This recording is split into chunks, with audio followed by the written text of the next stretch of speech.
ஒரே ஒரு ஹோட்டல் ஒருத்தரோட மொத்த வாழ்க்கையை மாற்றிருச்சா? எஸ், இன்னைக்கு நம்ம த கிளாசிக் சில்வர் சுந்தரம் படத்தை பற்றி தான் பார்க்க போகிறோம்.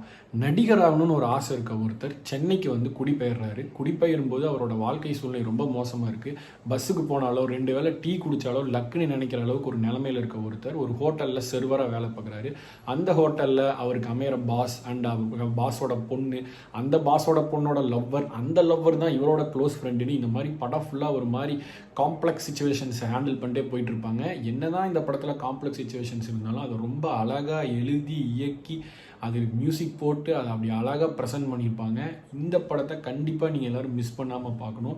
இந்த படம் என்னதான் காமெடி படமாக போனாலும் அங்கங்கே இந்த படத்தில் இருக்கிற எமோஷன்ஸ், டைலாக்ஸ் எல்லாமே இன்னைக்கு வரைக்கும் அப்படியே ரெசனேட் ஆகும். அதுலேயும் பல போர்ஷன்ஸ் இருக்குது. எனக்கு ரொம்ப முக்கியமாக பிடிச்ச போர்ஷன் வந்து அந்த ட்ரெஸ்ஸு வந்து நான் போட்டிருந்த ஃபஸ்ட்டு ட்ரெஸ்ஸு, அந்த ட்ரெஸ் போடும்போது தான் நான் யாருங்கிறதே எனக்கு தெரியும் அப்படிங்கிற மாதிரி சொல்லி அந்த ட்ரெஸ்ஸை வந்து அவர் இது பண்ணுவார். இவ்வளவு நடந்து கடைசியில் வந்து நான் நடிக்க வந்தது வந்து ஒரு வேஷம் தான், என்னோட ரியாலிட்டி இல்லை அப்படிங்கிற மாதிரி அவர் ரியலைஸ் ஆகி என்ன ஆச்சு ஏது அப்படிங்கிறது தான் இந்த கதையே. இந்த கதை வந்து சூப்பராக பண்ணியிருப்பாங்க. டைரக்ஷன், ரைட்டிங், மியூசிக், ஆக்டிங்னு எல்லாமே பக்காவாக பண்ணியிருக்காங்க. இந்த மாதிரி ஒரு நல்ல படத்தை நீங்கள் மிஸ் பண்ணியிருந்தீங்கன்னா கண்டிப்பாக போய் பாருங்கள்.